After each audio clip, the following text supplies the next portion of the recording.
برابر اعلان شدن 20 ساله آموزش و رشد فن‌های دقیق، ریاضی و طبیعت‌شناسی در ساحه علم و معارف کشور، توجه نوسان و جوانان مملکت را به این سمت تعلیم بیشتر نمود. از سال 25 سپتامبر سال روان در مؤسسه دولتی مکتب پرزیدنتی شهر بوستان دور ولایتی آزمون جمهوری علم فروغ معرفت برگزار می‌گردد. آزمون از روی 7 نامیناسیون گذرانده می‌شود. سال از سال تعداد اشتراکچیان این آزمون زیاد می‌گردد. در نامیناسیون اختراع‌کاری 165 نفر داوطلبان شرکت می‌ورزند که از آن 81 نفرشان خوانندگان مؤسسه تحصیلات میانی عمومی، 31 نفر خوانندگان تیپ نو و 44 نفرشان دانشجویان میباشند. در آزمون مذکور خوانندگان مؤسسه تحصیلات میانی رقم 26 ناحیه باباجانغفور با یک چند اختراعات خود اشتراک دارند. آنها اعضای محفل فیزیکان مؤسسه مذکور میباشند. اختراع آنها برای پیشبرد ساحه کشاورزی و آسان کردن کار دستی دهقانان خیلی قلای میباشد. اختراع ما الکی برقی میتواند خاک، ماش، نورای مینرالی،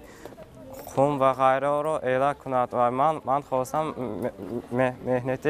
مهنتی دستی را به مهنتی تکنیکی عوض کنم و میخواهم که در آینده هنگام ختم کردن مکتب در تکنیک معاصر سهمی گذاشته باشم و الکی برقی میتواند کار همین مردم تاجیک را آسان نموده و از جهت و تیز کار کنش کار را تیزتر آسان کند. در اختراع آنها سهم آموزگاران مکتب خیلی کلان است. شرکت در این آزمون با نفوذ برای آموزگاران مؤسسه مایه افتخار می باشد.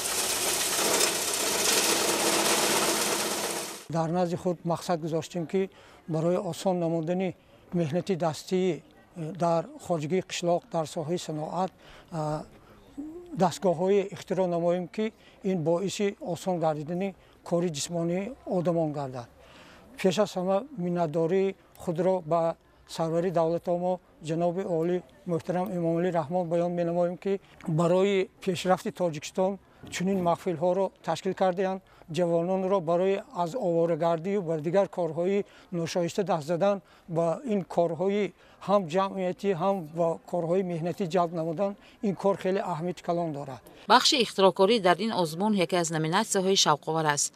اعضایان محفل تکنیکان جوان مرکز تحصیلات علاوگی رقم 1 ناحیه باباجانغفور نیز با اختراع خود در این آزمون شرکت ورزیدند. هدف اختراع آنها تازه و آزاده نگاه داشتن محیط اطراف و کم کردن پرتاب در جایهای جمعیتی میباشد.